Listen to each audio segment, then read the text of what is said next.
here on VOP 96.1 FM. My name is Gesere. Ali, good morning. Good morning, yesterday. Good to have you back on the morning ride this morning.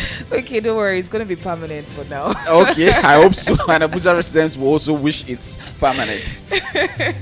So, how's your weekend? Find it was good. Anything fun happen? Work always, work always. This it's not easy coming to work every single day. I have to be at work. It's not really easy, but it's fun really because I enjoy what I do. So it is what I have passion for. So I feel happy doing it actually. For me to come to work, some would tell, why would you work from Monday to Sunday? You're killing yourself. But yeah, you have to make adequate preparation or arrangements rather to have time for everything. It helped me to have a better schedule for myself, really. Okay. Somebody else who is working and doing his duty is a president. He was at the fifth mid-year coordination meeting of the African Union, talking about different policies, that it's important for African leaders to come together and just discuss what's going on in their countries, what is peculiar, security, economic realities, and all of that. So we're seeing the president really, really, really working at this point in time. But the effect of it is what we're here to discuss right here on Front Page Review. Don't forget, you can always join the conversation, right? We're live on YouTube at VOP 961. You can also call 0700 010 961 961. Just put in the number out there. And then at 7:30, we're going to be joined by Rufai Saini to help us analyze our headlines this morning. All right, so looking at our first headline this morning, this one says, resist new scramble for Africa, Tinubu tells AU forum. Resist scramble for Africa, Tinubu tells AU forum. The President Bola Tinubu on Sunday in Kenya says the forces that plundered Africa in the past and still seek to impede its progress today will not find easy inroads into the continent. Tinubu said Africa is now strong and its leaders would no longer remain passive as they worked to harness their vast resources to better their respective countries. But here and now, let it be said to whomever the new scramblers might be, that our continent may be old, but our spirit is new and it is strong. The bad that took place in the past must stay there. It shall never be repeated, Tinubu told his counterparts at the fifth mid-year coordination meeting of the African Union in Nairobi, Kenya. The forum also featured deliberations amongst the various regional economic communities, the regional mechanisms, and the African Union member states. The President's Special Advisor on Special Duties, Communications and Strategy, Dele Alake, revealed this in a statement he signed on Sunday titled, "In maiden speech at AU, President Tinubu affirms Africa's unity and strength, rejects notion of a new scramble for continent." In his address titled Address on Status of Regional Integration in ECOWAS, Tinubu emphasized the need for Africa to overcome its challenges and work towards a prosperous future, focusing on inclusive growth, good governance, and leveraging the opportunities provided by African Continental Free Trade Area. However, the president vehemently rejected the notion of a new scramble for Africa, noting that some observers assert a new scramble for Africa is afoot and it is much like the old scramble that plundered our continent. The Nigerian leader called for good governance to ensure a prosperous future for Africa, free from the exploitations of the past. As Africans, we forge ahead no matter the barriers thrust before us. The world we inhabit is often unkind and uncertain. History and current global difficulties argue against our future success. Lessons of the past few years teach us that the world economy can be disrupted in ways that halt progress and invite downturn.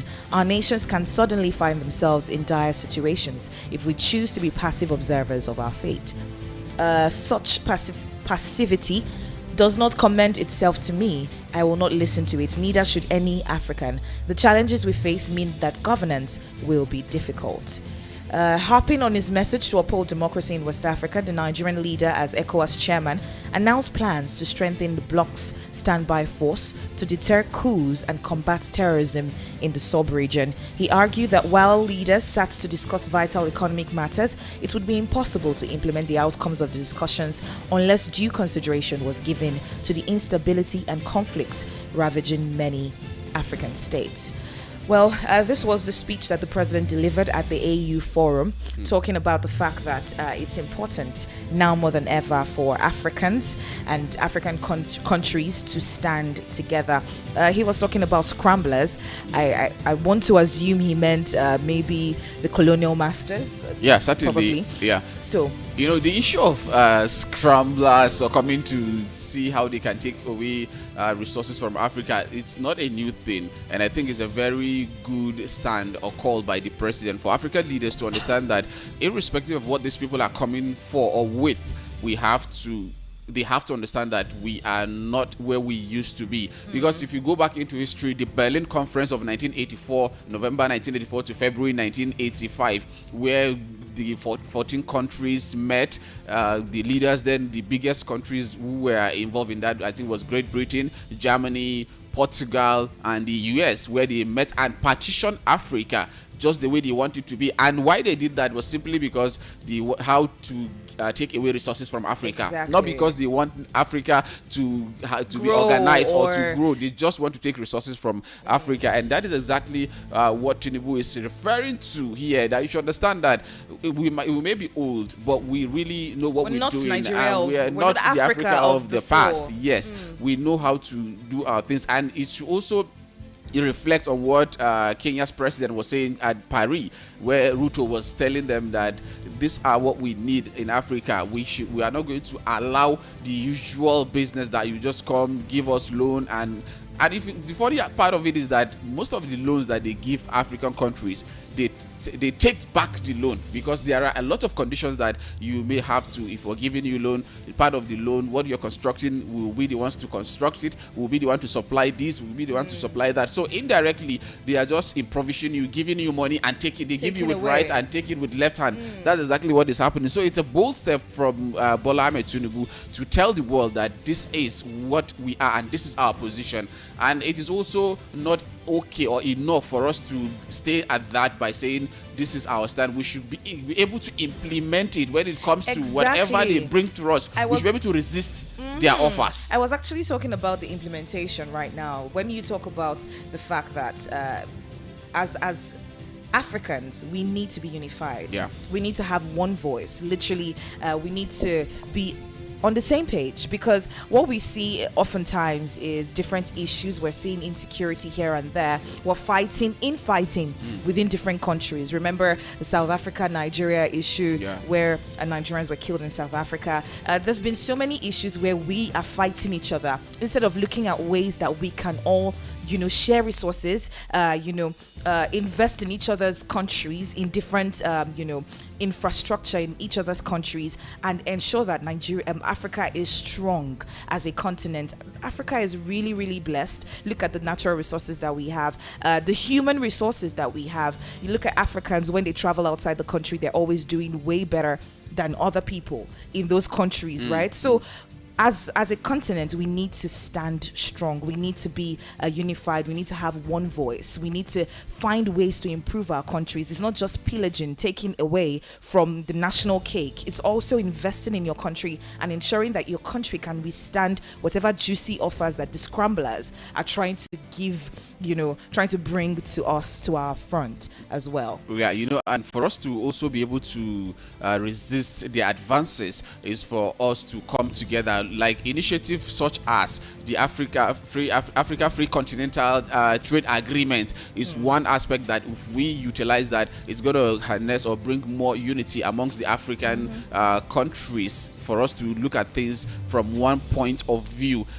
People like Lumumba, people like Julius Malema of South Africa, those are people who preach Africanism, that we should look at ourselves as Africans. All the segregation made by the Europeans, they just did that, or the Westerns, they just did that to take away our resources and bring division amongst us. We are one big family in Africa because we share same origin, we share same root, we share same color, and a lot of things we share in common. So we should look at ourselves as Africans, not this one is South African, this one is Nigerian, this one is... It is just on the map that we've been divided, but in reality we are one. We're together. All right, looking at another headline here. This one is about our Senate back here in Nigeria. Anger as Senate defends 70 billion naira palliative for lawmakers. Anger as Senate defends 70 billion naira palliative for lawmakers. It's also from Punch newspaper. Anger has continued to trail the decision by the National Assembly to earmark 70 billion naira for its members out of the 819 billion naira federal supplementary budget that was passed by the legislature last week. The lawmakers had said the 70 billion naira was earmarked to support the working conditions of the National Assembly members. But many Nigerians have described the 70 billion naira sub-budgetary allocation for lawmakers as insensitive, while majority of Nigerians are grappling with economic hardships heightened by the removal of fuel subsidy. In a statement on Sunday, an advocacy group, Socio-Economic Rights and Accountability Project, SERAP, urged the Senate President, Mr. Godswill Akpabio, and the Speaker of the House of Reps, Mr. Tajuddin Abbas, to drop the scandalous plan to spend 40 billion naira on 465 exotic and bulletproof cars for members and principal officials and 70 billion naira as palliatives for new members. SERAP urged them to repeal the 2022 Supplementary Appropriation Act to reduce the budget for the National Assembly by 110 billion naira, reflects the current economic realities in the country, and address the impact of the removal of fuel subsidy on the over 137 million poor Nigerians. It gave the National Assembly 7 days to retrace its steps, threatening it would go to court should its demands be ignored. Also, human rights activist and senior advocate of Nigeria, Femi Falana, described the move as callous and a breach of the constitution of the country.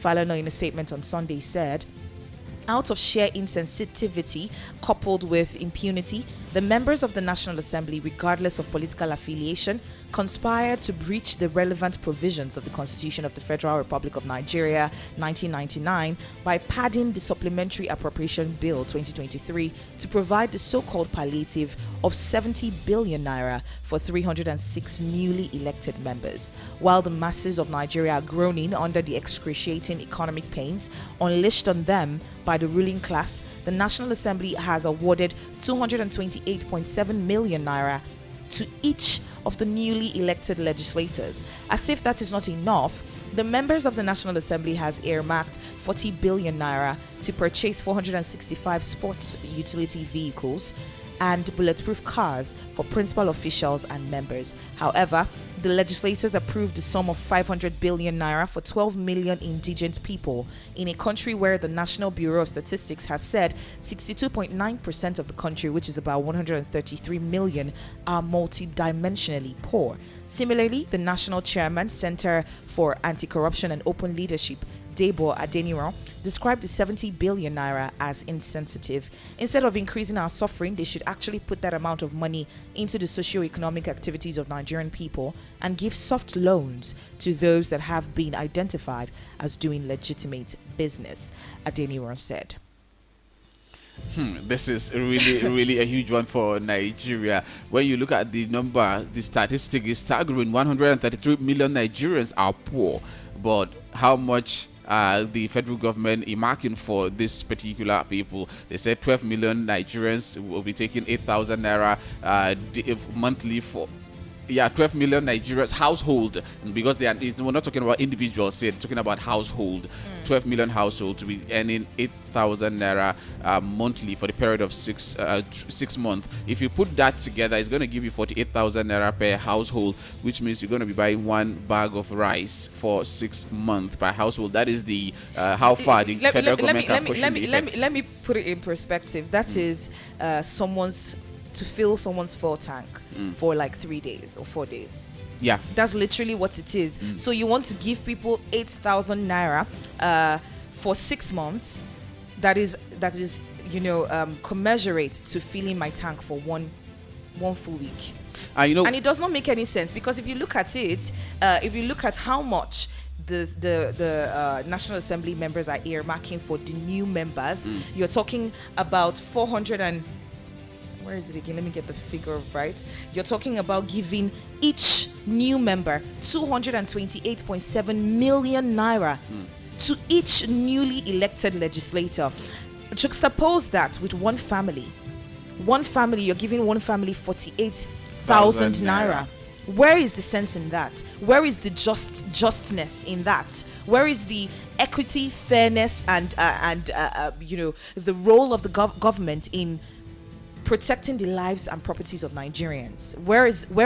Where is it? Equitable distribution of the nation's wealth. So it does not even make any sense, because at this point in time, we're seeing a National Assembly where we're supposed to be seeing cutting down in the cost of governance. We're seeing them further heightening the greed, quote unquote, because that's how it looks at this point in time, where you're seeing lawmakers who are greedy, or who are trying as much as they can to look at stomach infrastructure, looking at what they can get for themselves. Because tell me, why exactly are newly elected members earmarking 228.7 million naira for themselves, each of them? 228.7 million naira. You now still look at the fact that they still have their salaries, they still have all the other benefits, they still have their clothing allowance, they still have their stationery allowances, they still have their the different allowances, plus they have the cars that already come with that particular office. So why exactly are they looking for more? They want to buy new cars for them, and they are budgeting 40 billion naira for that. 465 bulletproof cars for the members and principal officers. That is what they are planning. If you do your job well, who will be looking to come and hurt you? But again, that you are looking for bulletproof cars. Is it not the wicked that run it when no one pursue it? Yeah, that's what it is. That is it. And this also brings us back to my earlier stand that I personally prefer for us to have part-time legislatures. We need to have a part-time, so that these people will have what they do that brings money to them. They only come and sit and get sitting allowance, because the cost of maintaining the National Assembly is a huge one on the government. We talk about trying to take away subsidy. Yes, I'm not against taking away subsidy. You should get my point. Subsidy is something that, especially on petrol that we're talking about in Nigeria, is something that every Nigerian benefits from it. Even a baby that is being born today benefit from subsidy on petrol, because in one way or the other, the parents will move around. When a new baby is being born, you move around to get stuff, buy this, buy that. And how do you move around? You have to enter vehicle or bike or what have you, so you tend to benefit from fuel subsidy. But now that you have taken away fuel subsidy away from the people, what else do they want to benefit? You are now bringing to take care of 12 million family. This thing is, as in, I don't see any sense in it. Yes, I'm not saying that fuel subsidy should not go, because there are a lot of controversy. Corruption is quite rightly going on as a result of the fuel subsidy. But there are ways you can sensitize, or sanitize rather, that particular sector without putting Nigerians into all of this untoward hardship. Now look at what the National Assembly members are going to be getting, just oppose it with what 12 million Nigerians are going to get. There is no equity in that. We talk about equity in distributing the nation's wealth. Where is the equity here?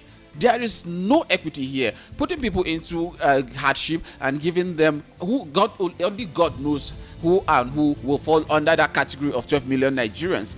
The household, because how do you get to know these people? Some will say yes, the government said there's going to be direct transfer to their bank account and also their e-wallet. How about those indigent people in the local community who don't even have bank accounts?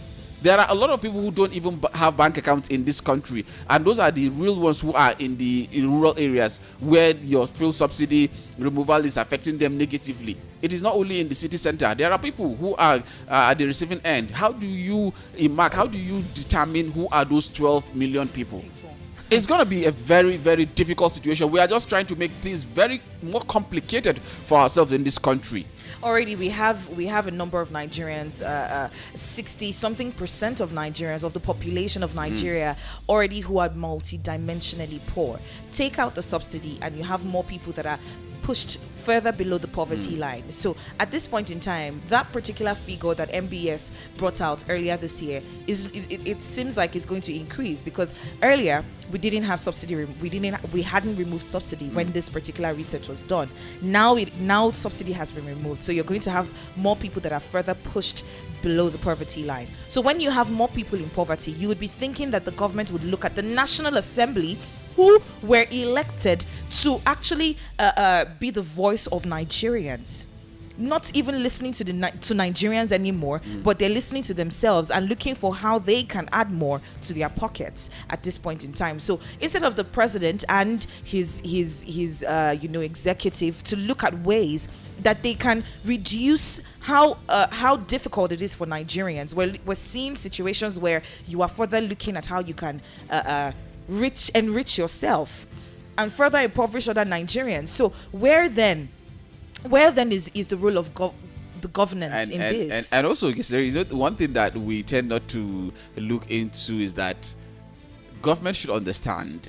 I'm sure they have thinkers who think for them and give them advice on all of these things. There is a direct relationship between poverty and insecurity. Direct relationship. The more you push people into poverty, the more your crime rate skyrocket. You have to battle with insecurity. The money you think you want to save by cutting costs, by putting people into that hardship, you now take that money and put it into fighting insecurity. So if you look at it, you are not saving any costs at the long run. Yes, at the long run, you are not saving any costs. Why then will you go and be looking for bulletproof cars? If the crime rate drops, then you would not be. You don't need be fearing for your life. You will not be fearing. You are representing the people. You are supposed to have direct relationship with them. You should be accessible. People should be able to. You should be able to go back to your constituency and relate with people. You can go to the market center, you can go to the city center, you can go to the religious venues and practically mingle with your constituents. That is exactly how it's supposed to be. But instead of that, you are now looking for bulletproof vehicle because things doesn't balance. They don't go the way they are supposed to. You know that you are going to be attacked once there's insecurity, right? Once the crime rate skyrockets, then we are now seeing bandits, because it was what happened that bandits reared his ugly head, that we're having unknown gunmen up and down. It was because people were poor. There were no jobs. There were different economic hardships that Nigerians were facing, and then the crime rates came up. Before, we were fighting only Boko Haram in the northeast. That's what we're fighting before. All of a sudden, we're now having issues of bandits. We're now having unknown gunmen here and there. So when you have issues of economic hardships, crime rates will skyrocket, and then you now start looking for bulletproof vehicles. The wicked will not be running when no one is pursuing. Anyway, move on to another headline. All right, let's try to look at this, even though we have just a minute to go for a quick break. But let's look at, we'll talk about insecurity, so let's relate it to this. Northern farmers turn beggars as bandits sustain occupation of farms. This is contained on the Punch newspaper. Rising banditry attacks in the northwestern part of Nigeria have led to the death of many Nigerians, while sustained occupation of many farmlands by the bandits has left many farmers in pain. Despite several measures taken by both the Zamfara state and the federal government to end banditry activities in the state, the menace has worsened, with bandits raging free and wild, kidnapping and killing innocent people. Bandits are becoming stronger with the passage of time and have made about 14 local government areas of the state their homes. Recently, bandits abducted at least 80 children in the Afe local government area of the state. This happened as 31 villagers were recently killed by bandits in Jankabo and Sakida villages in the Maradung local government area of the state. Zamfara is a hotbed for banditry activities, and about 498 people in the state lost their lives to the activities of the terrorists in the fourth quarter of 2022, according to a report from SBM Intelligence. The bandits, who now move freely in large numbers on motorcycles, recently issued a strong warning to farmers, particularly those in the rural areas, that there will be no farming activities this year unless the state government negotiated with them.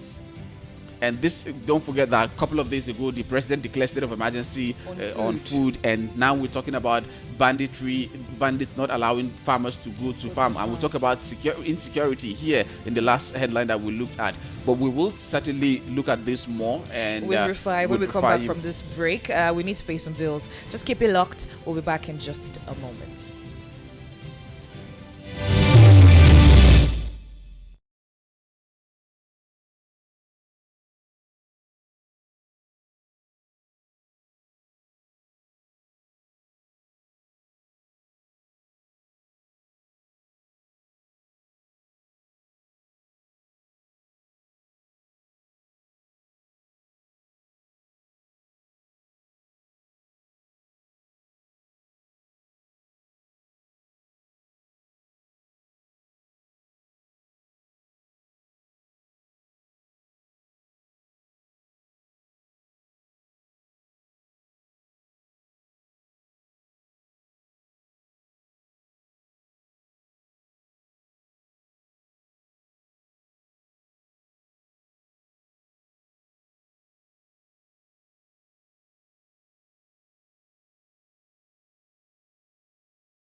You're welcome back. It is still Front Page Review right here on Voice of the People 96.1 FM. Just in case you didn't know, we're live on YouTube. It is at VOP 961. You can join the conversation on 0700 010 961 961. We have Mr. Rafai on the phone this morning. Good morning to you, Mr. Rafai, and welcome. Yes, good morning. Morning. Mr. Rafai, we're talking about the National Assembly and the 70 billion naira palliative for lawmakers. What exactly is your take on it? My take is that I'm very sad that Nigerians are suffering 70 billion. And when you hear the reasons they want to participate for the fact they want to recruit people, also, don't these people understand that they're in penury? Don't they understand that Nigerians are suffering? Life is quite difficult for Nigerians.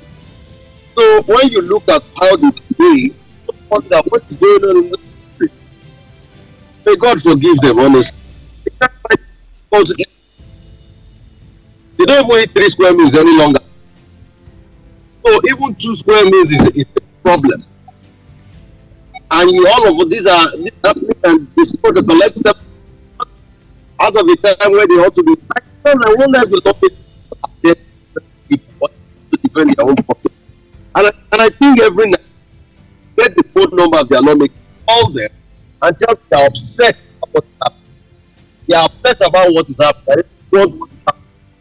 And it's sad now. How can the lawmaker talk to them and they want them to look out for them?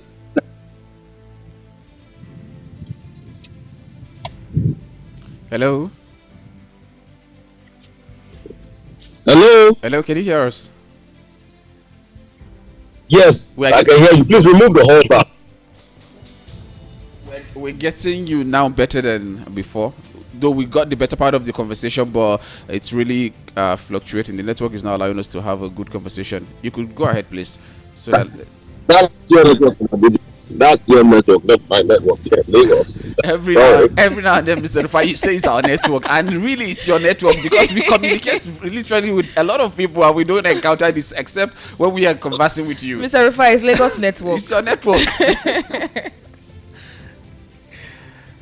Okay, you win, but the trust of the matter, what I'm saying is, this is very sad. It's sensitive of the people. All right, Mr. Rufai, what exactly is... Oh, okay. Try to... All right. Yeah, I can hear you. Go ahead. All right.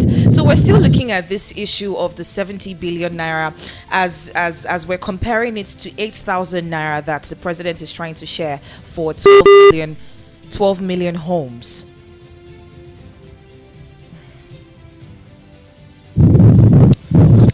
Go ahead, please. I can hear you. Go ahead. All right. So if we're trying to juxtapose, if we're trying to compare, what exactly do you think about the lawmakers earmarking 70 billion naira for themselves as against the 8,000 naira the president is trying to give Nigerians, 12 million Nigerians, 12 million homes in Nigeria at this point in time? What do you think about it? Like I said, it's a sensitive. That's a height of insensitive. I mean, let's not even think about it. That's a height of insensitivity. You can't do that in a country where people can hardly feed. Most of the population eat even less than $1 per day. Even the money you are giving people for a month is $10. It's $10. People are suffering. People are in pain. People are in penury. It's a height of insensitivity. If they truly care for that, they should allow that money go back to the people. Let them use it for infrastructure. And see, this $10 they are giving people per day, I don't believe you need to. I'm saying they should use the money for improving developmental outcomes. Health, food. Those are the key important things. Because God knows the spirits they will give this 80,000 votes. Because the spirits, we don't see them. Just like God knows the spirit they give through that money to. We can't keep running Nigeria this way now. That's just bastardizing the country and making the country look like a joke. Impoverishing people. The rich keeps getting richer. If you are closer to people in Abuja and high up there, you are rich already. Now they just need to give you 2-3 contracts. while the poor keeps getting poorer. It's not an economy that works for all. The private sector is on its knees. Manufacturing, very low prospect. How we do that? How are we going to build this country? That's why we should pray for leaders, not politicians that just want to win an election. We should pray for leaders that want to fix the country of the next generation. What's going on? All right, that's I can feel the passion that you have there, because this is really the state of the nation, because a lot of Nigerians are also thinking towards that direction. Let's take a look at this particular headline that has to do with ECOWAS, where Tinubu rejects fresh scramble for Africa, pledges to strengthen ECOWAS. What do you think he can do as the ECOWAS chair to resist the advances of Western world in terms of power? They are scrambled to come take African resources or have dominance or control over Africa as a continent. President Tinubu should know that ECOWAS is only as strong as its member states, and he should come back and fix his own country. Once he fixes it and other member states fix their own country, all of the top. So if you come back home, your greatest foreign policy is your domestic. Because the way other nations see you, how your country is. As we speak today, people will be at us. Lawmakers are taking billions, can give back, but you are giving small amount of money. So is that how you want to fix your country? I don't like all this gallivanting around by our leader. Come back and concentrate on the problem home. Fix the economy. If the economy becomes better, then the West comes for granted. Your greatest foreign policy is your domestic. Yes. Why is India being respected? Because money is moving the needle on the economy. You are seeing economic growth. Over 6% economic growth. Couple of years and you've seen India move into trillions of economies, 7th or 8th largest economy, first 10 economies in the world. If we are looking for respectable, if Nigeria grows tremendously and become a $1 trillion economy, we will not beg for respect. People will respect us all of a sudden. That's it. It's how you do. That's why you see foreign nations, Western nations, they treat their own domestic people better. Your economy and the way other nations see a reflection of how the poorest citizens and how you treat your weakest citizens. A country is only as strong as its weakest link. The reason why Nigeria is not doing well today because the weakest link has been left behind. Look at the farmers that are now running away, that are becoming beggars because they can't plant, because insurgency has pushed them away from their farms. Yeah. Look at Mangu in Jos, where the farmers have been displaced because of the killings, and that's the second largest potato producing community or local government in Jos, apart from Boko. Look at Mangu, look at other places where there are farmers. How is food inflation not increase? Solve all of that problem before you talk about ECOWAS problem. People are suffering. You are saying you want to be ECOWAS. What's your ECOWAS champion? Solve the problem first. That's why you are leader. It's your work. Do it. Do it. It's your work. Make Nigerians rich. Make Nigerians better. Make their livelihood better. This country is a rich country. This country has no problem being poor. The poverty of Nigeria is a shame to our leaders. It's a shame to our leaders. Make Nigerians better off. Nigerians have no problem suffering. I was watching Wimbledon final yesterday with a friend, an older friend, somebody who is 78, 79 years old, close to 80 years old. Yeah. And guess what? I was telling him about something and he confirmed it. I said, at a time in this country, a man called Lord Rumors in Lagos organized a tennis tournament that paid higher prize money than Wimbledon. In 1976, that was when the Murtala coup happened. Otto Ashe, the world tennis champion, came to play in Lagos. Otto Ashe, the world tennis champion, quote me anywhere, came to play in Lagos. The tennis tournament was between, I think, the 11th to the 14th of February. But they had to stop it because I think the coup happened around 13th of February. So what happened to that Nigeria? That a man who organized a tennis tournament, what tennis champion came to play in Lagos, the prize money was bigger than that of Wimbledon. Nigeria is a rich country. Rich in human resource, rich in natural resource. Our leadership just keeps destroying the prospect of the country. So we need to do better. All right. Let's call ourselves out when we are reflecting. All right, Mr. Rufai, we're moving on to the police, and we're seeing the IG withdrawing mobile policemen from ex-governors, ministers, and other VIPs. Right now, those affected, we're having Daura Buhari, the brother of the former president, Muhammadu Buhari, as well as the First Lady, Aisha Buhari's siblings, former secretary to the government of the Federation, Boss Mustafa, as well. So, weeks after the IG vowed to withdraw police mobile force personnel from VIP escort and guard duty, we're seeing it come into play right now, where the federal government has withdrawn the mobile police force from very important persons, ex-governors and former ministers. What exactly do you think about this? You can see that goes on. Good one, IGP. Let those police officers come and protect the poor people. Good one. You can see the impunity. How can the brother of the president, the president's wife, still be having police protection? You can see the kind of impunity that goes on in Nigeria. You just imagine people that are a brother of former president, wife siblings of former president. Is that the kind of country we want to be? You can see the impunity that goes on in Nigeria.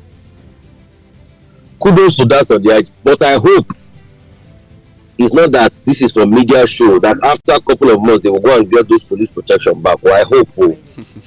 I hope. Because it's not today we've been saying we will withdraw them. But they have a way of finding themselves. But you see, you can see the kind of impunity Nigeria has been going through. How can a brother, the president's wife's siblings, also have police protection? I'm sure the way we are going, the president barber, the president photographer, just they to have police protection. Can you imagine the kind of country? And you see why there's a need for police protection for these people? Because the system has failed. The system has failed. How many ex-officers have to have private police protection? Bro, how many? I ask, how many? So insecurity is a reflection of the poverty that is in the country. Insecurity is a result of the avarice that is in the country, and that's why these leaders need to do better. Why are our leaders buying bulletproof cars? Go and protect and improve the people. You will not need bulletproof cars. The reason why you need bulletproof cars is because the people are living in penury. If there's abundance in the land, you will not need bulletproof cars.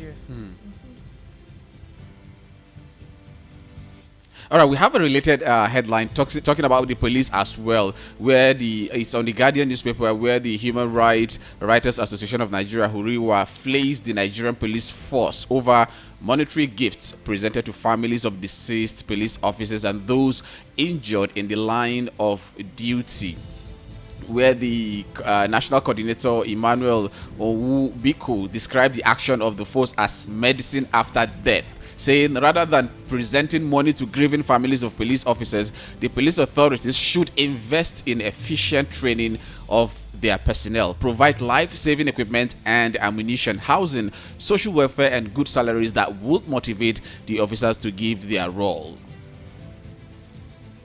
What's your take on this? Yes, I support Uriwa. Improve on their welfare, improve on their assurance, improve on their living conditions, improve on their salaries. Have you gone to a police barracks before? In fact, I've been to one recently. I even have some snapshots of it. How bad it looks. There are some that are close to me. Go to a police barrack. It's like a ghetto. Yeah. Wonder how we treat our police officers. We don't treat them well. So it's not a case of medicine after that. It's a case of doing for them and improving their prospects.